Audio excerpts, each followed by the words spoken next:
So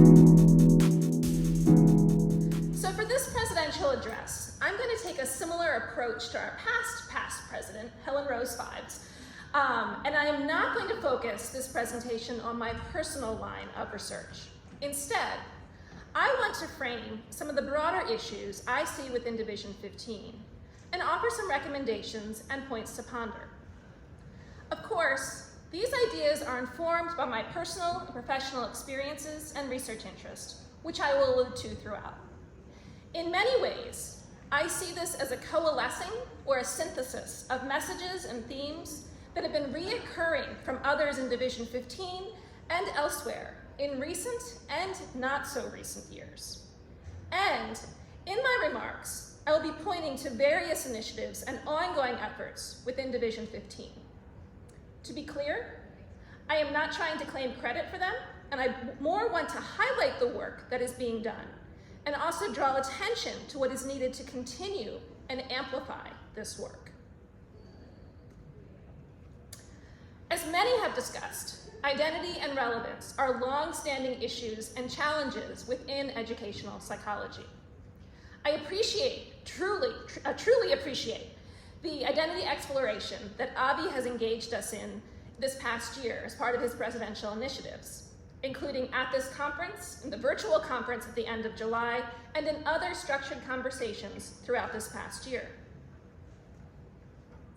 I see such exploration individually and collectively as an organization, as productive, but also one that needs to lead to action, that I suspect Bev, Dion, and Jessica will build on in different ways during their presidencies. As for relevance, to put this bluntly, the world is quite a mess right now, and educational psychology has so much to offer.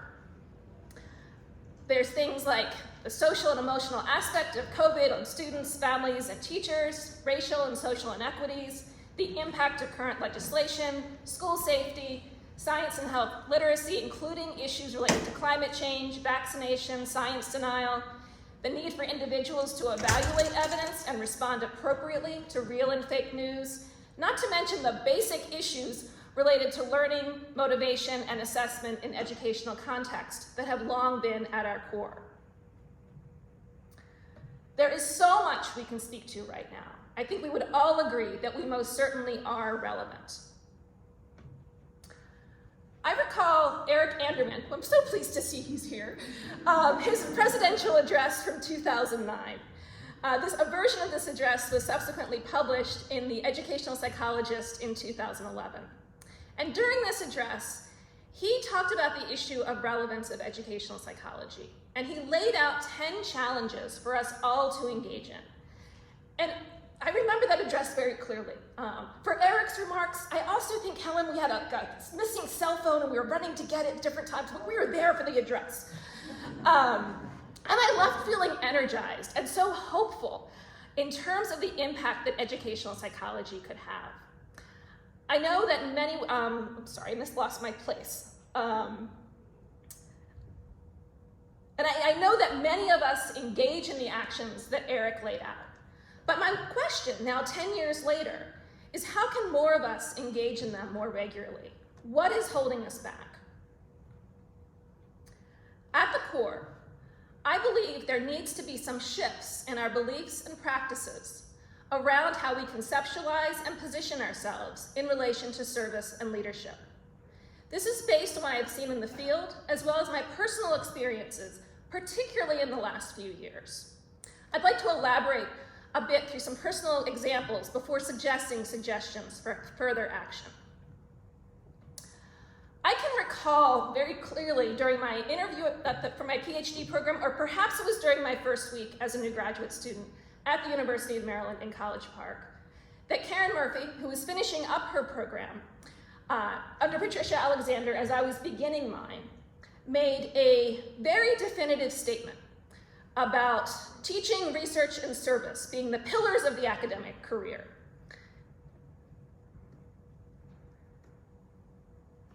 And I don't disagree with the statement, and it clearly stuck with me.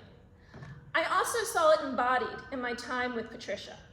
Throughout my time with her as a graduate student, I saw her, in addition to being a prolific scholar and passionate educator, serving in various roles within Division 15 and AERA Division C.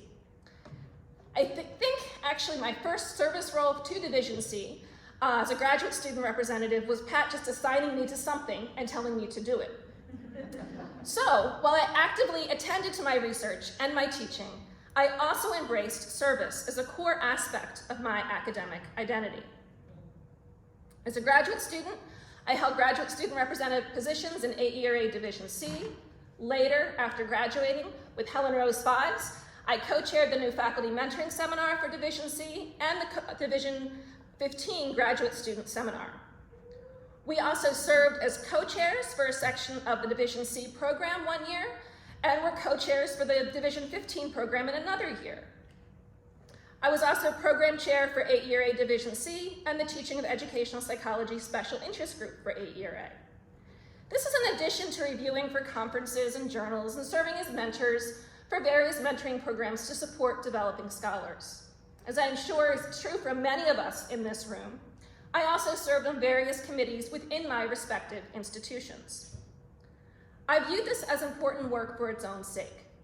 However, it is also important to note that these roles served as a vehicle for my own professional development and connected to my research and teaching. Finding mentors, developing programs, and planning and hosting various events, as Helen also talked about last year, provided a context for networking and immersing myself in the field, as well as a way to give back to the communities that supported me.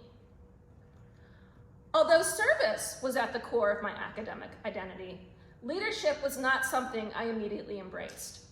Instead, or indeed, I entered academia out of a desire to know, to understand, to hopefully have an impact, but definitely not out of an insatiable desire to lead others. As I indicated in my newsletter article in the newsletter for educational psychologists when I assumed the role of Division 15 president, that was not a role I was looking for at that point. I wasn't really aspiring to it, and certainly not at that point in my career. When I was approached about running to be a member of the presidential line, it was January of 2018, and I was finishing up a maternity leave and about to step into new leadership roles within my own institution. Not so much because I craved administrative responsibilities, but because there were tasks that needed to be done, and I thought I could do them.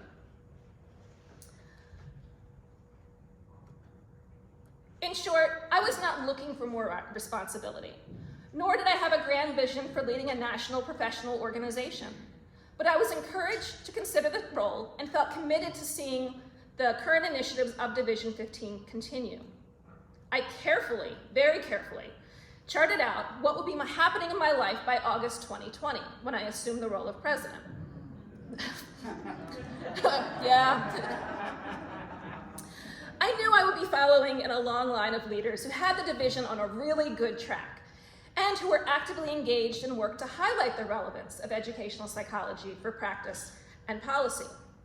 And I also just think Division 15 is an incredible community. It's supported me through my entire academic development, so I really feel a great deal of commitment and connection to the organization. And I also recognized I was not completely unprepared. My past service roles were indeed forms of leadership, and I would have the opportunity to develop those skills further by working with other leaders in the division. That was even assuming I won the election. But given that no one else agreed to run, the results of the election and assuming the role of vice president in 2018 were not unexpected. As I suspect, where you can see where this is headed now, the events of 2020 most certainly were unexpected. Despite my careful charting, for my presidential year coming in August 2020, I had 2 children at home, one doing virtual kindergarten. I really don't like that term. I prefer online kindergarten. It was very real.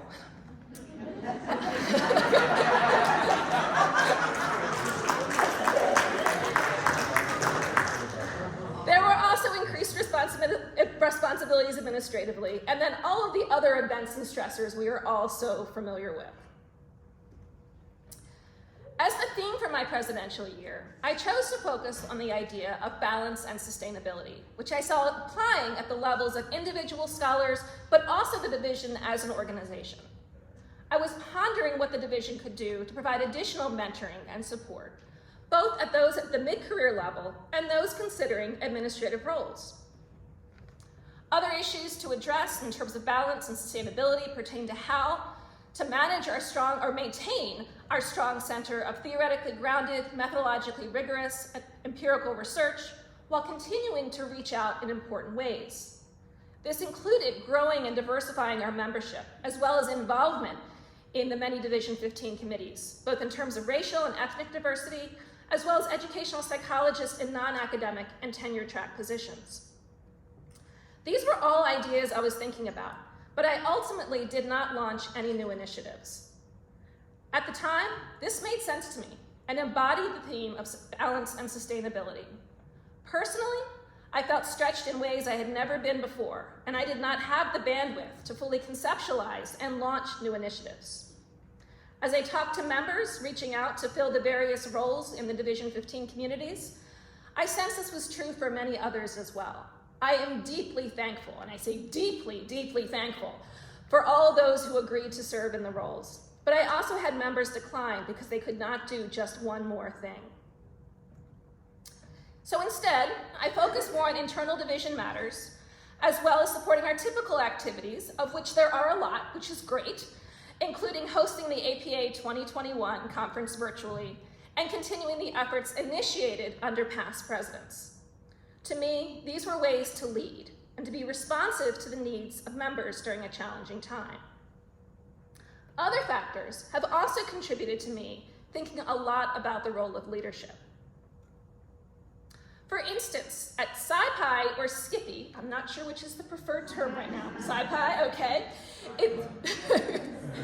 In fall of 2019, I was struck when I was with 3 other colleagues, also SciPi and Division 15 members, and it came out that three of the 4 of us were leading programs or divisions in some way, departments and programs in some way, and had limited preparation for such roles. As the events of 2020 and beyond unfolded, the importance of effective leadership was something that I continued to reflect on and return to for various reasons.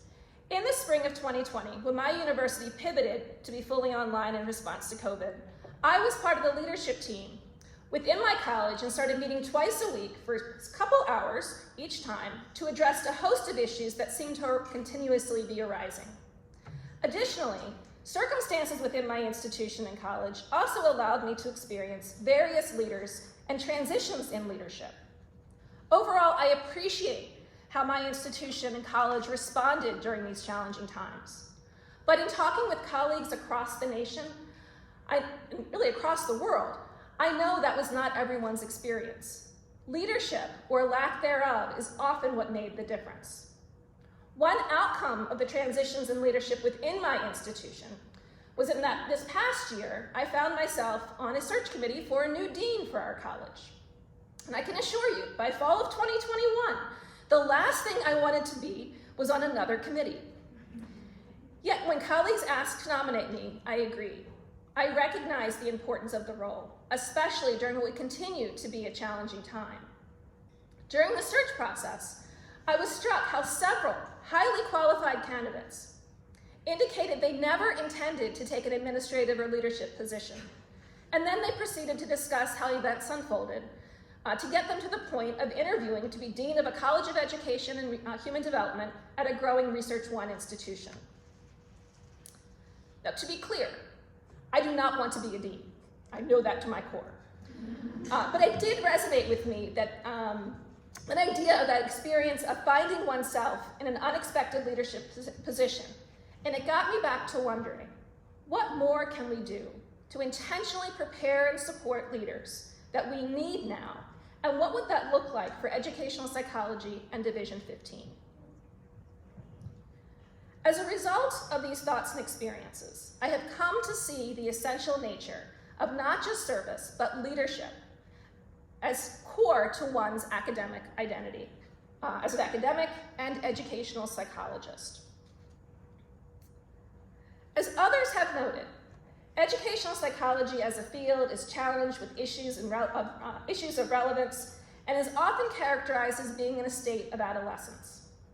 I am not a historian or an expert on such matters, but I do wonder if this analogy is helpful and might instead be limiting us in some ways. For instance, what is the ideal developmental stage? Is there really a benefit to being in a perpetual state of youth and identity exploration? Do we really want to be a geriatric field? And how do we really know when we've reached adulthood? It seems to me that a lot rests on us wanting to have a desire on impact and policy. And I have grown to see how our works of service and leadership are central to that challenge. Now, in my own work with Helen Rose Fives on teacher beliefs, my own research focuses generally on student and teachers' beliefs as they relate to knowledge, motivation, and academic development, as Avi so aptly noted. I think it speaks to some of these issues as well. In my work with Helen Rose Fives on teacher beliefs, particularly in a chapter we co-authored for the 2012 APA Educational Psychology Handbook, we discussed the nature of beliefs and the function of them for teachers. Based on our review of the literature, we posed the following statements about the nature of beliefs for teachers, but they're also true for all of us. And we have them here, that beliefs are implicit and explicit. Beliefs exist along a continuum of stability. Beliefs are activated by context demands. Beliefs and knowledge are interwoven. Beliefs are best understood as integrated systems. And we have the functions as well. They can serve as filters for interpreting information and experiences, as frames for defining problems or the task at hand, and as guides to action. Moreover, just as beliefs can lead to action, our actions and behaviors can lead to changes and beliefs. And, just to make it fun, our beliefs may or may not be congruent with our actions, due in part to context demands, as well as the particular belief that is being considered and how it is being measured. In short, beliefs are messy constructs that are hard to measure and disentangle, but an important component of our identities and behavior. Based on this, I propose that as we, as a community, continue to engage in an exploration of our identity as educational psychologists, there is value in examining the beliefs and practices related to service and leadership. In part, repositioning service as leadership and committing to actively leading, not just serving, from the beginning of one's career, not when someone has reached a certain status, presents opportunities to broaden the reach for educational psychology. Moreover, examining the beliefs and practices related to service and leadership provides an opportunity to make the implicit explicit, to identify inconsistencies and to integrate coexisting beliefs, and to better align our beliefs and practices. And I know that much of this year's activity with Avi is kind of helping us to get in that direction. I am not purporting that this holds all of the answers and that there are not systemic institutional barriers and other factors to address. But based on recent and not so recent discussions, there is a need for all of us to take a leadership role in disseminating the empirically based research at our core as a means to amplify its relevance. Here is the list of challenges that Eric offered to us, originally in 2009, being published in 2011. And we can see them here. To present research to practitioners via workshops, provide assistance to local superintendents, write an applied article for a practitioner journal, inform public relations offices at your institution about your area of expertise, work collaboratively with teacher educators, advocate for educational psychology principles in teacher intern programs, inform legislatures about your research, talk about your research conversationally with others and in social media, work with APA and AERA and other organizations to influence accreditation standards, other standards in government policy, and to present research findings at practitioner-oriented conferences. Now, I know many of us are engaged in these works, but often such actions are viewed as service and go overlooked and unrewarded. Additionally, newer, emerging scholars are often discouraged, perhaps rightly so, perhaps not, from engaging in such actions, as they take time away from research and teaching needed for tenure. Yet taking up these challenges and others related to the dissemination of our work is essential for the relevance of educational psychology. For developing scholars in particular, I think, there is something to be said for beginning the way you intend to continue. Many of the initiatives within Division 15 in recent years have focused on alternative ways to disseminate our expertise to a broader audience, and many of which we've heard about at the business meeting today. So for example, we have the new Educational Psychology Journal, focused on bridging the gap between education research, policy, and practice, with Sharon Nichols and Francesca Lopez as the inaugural editors. Practice briefs solicited by the Practice Committee chaired by Alicia Roehrig. Policy briefs and workshops supported by the Policy Committee chaired by Benjamin Brock. The podcast by Jeff Green addressing topics presented in Educational Psychologist. Webinars on a host of topics over the years, most recently co-chaired by Jason Chen and David Morris. The Psychology Today blog, currently edited by Ellen Usher and Sola Adesape, which provides a great venue to reach a wider audience. And finally, we have the amicus brief, written in response to state legislation attacking discussions of race in schools, that was initiated by Francesca Lopez and then supported by expertise in the division, organized by Jessica DeCurr-Gumby, chair of the Race and Diversity Committee, and Benjamin Brock as chair of the Policy Committee. We have a lot of stuff going on. I think this is really cool.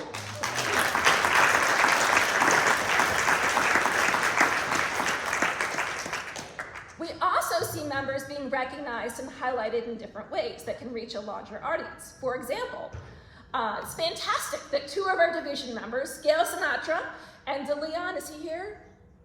My eyes are not what they used to be. I don't see him. Okay, and DeLeon Gray were featured on the APA main stage at this conference.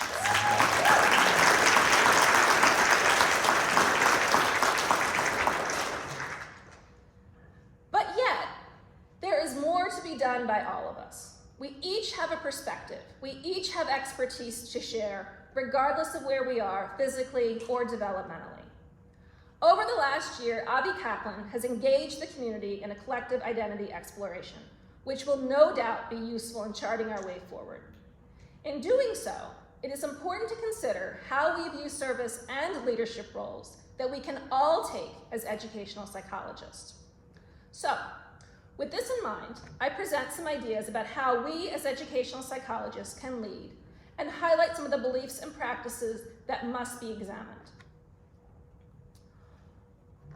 One much needed and long overdue action that we cannot lose sight of is the need to reimagine educational psychology to be anti-racist. To be responsive and relevant to the educational and social needs, we must address our problematic racist past and find new ways forward. There's a growing body of anti-racist scholarship within educational psychology by scholars such as Jessica DeCurr-Gumby, Alon Hope, Jamal Matthews, DeLeon Gray, Revati Kumar, among others. And we see a great desire from members to engage in topics around race and racism. For instance, I think it's fantastic the number of sessions we've had both virtually and here at APA in person this year. These were sessions where we examined the role of educational psychology and the backlash in schools to critical race theory. And just yesterday, a session addressed strategies for decolonizing educational psychology courses, which included the voices of both newer and more established scholars.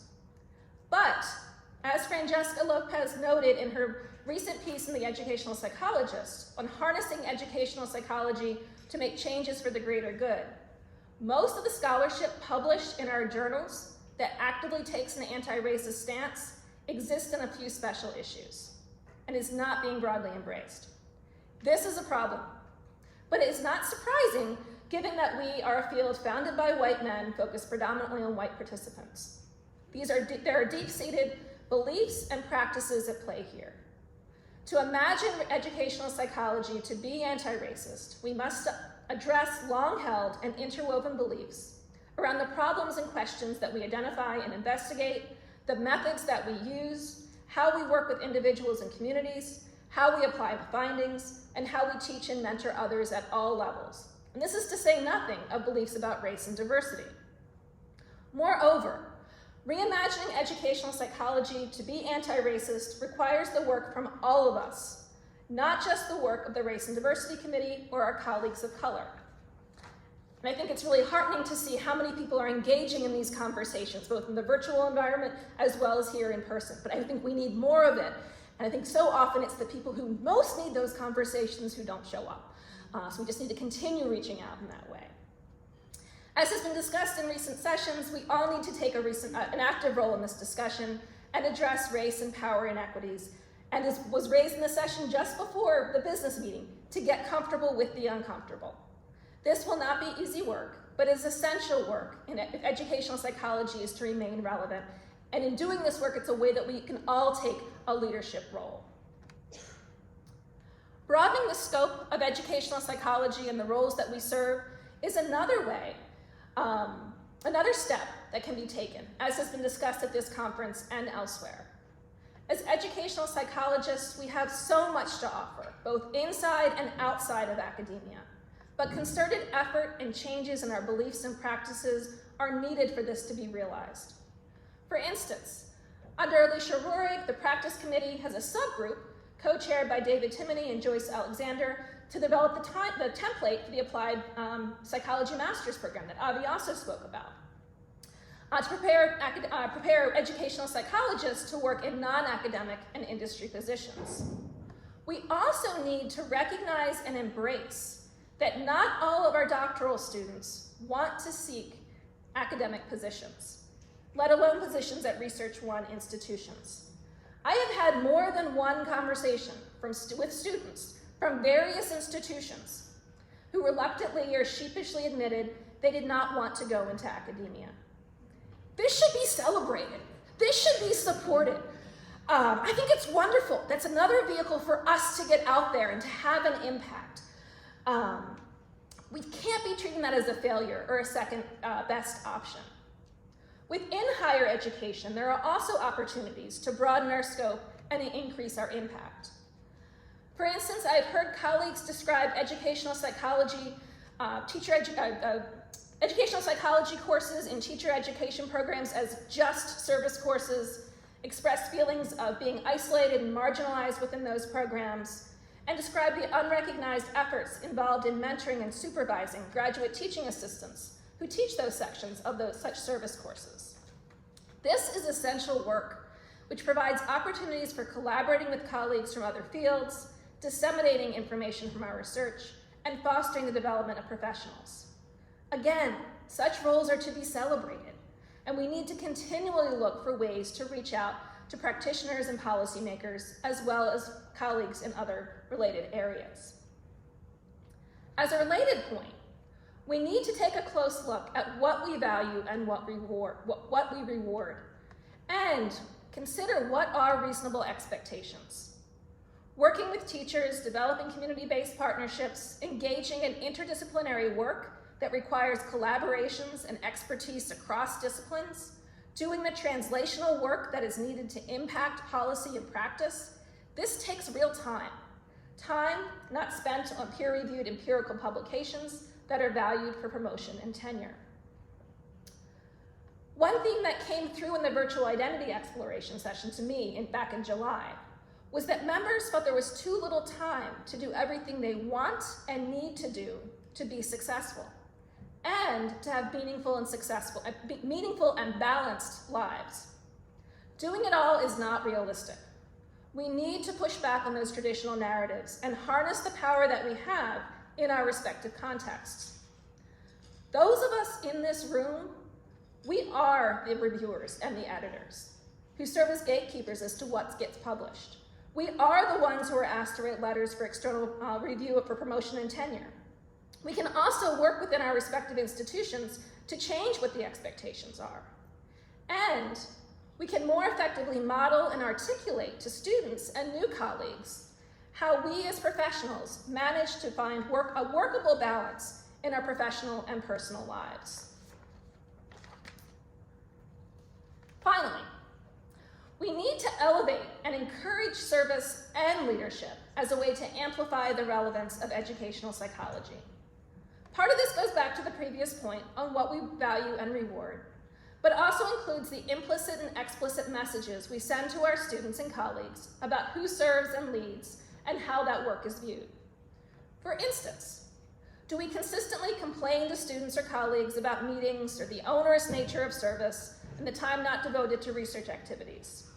Or instead, do we express the value of our different roles and articulate the reasons for choosing specific positions and the benefits of engaging in them? Are we providing opportunities for students and colleagues to develop their voice and lead in different ways? Throughout my career, I have definitely received mixed messages, receiving encouragement to get involved and take on a role, but also not to take on too much or not to speak out too loudly, particularly early in my career. Yet service and leadership, grounded in our core values, are essential for the greater good. I don't think the ideas I'm presenting here are new. What frustrates me is how long they have been a part of our discussions. It is my hope that by raising them here again, that as we engage in the collective identity exploration, that we can consider the role of service and leadership, the actions we must engage in, and what is needed to better prepare our students to lead in various ways. So I would like to close, I am getting to the end, with two challenges. First, if anything I talked about up here related to the Vision 15 initiatives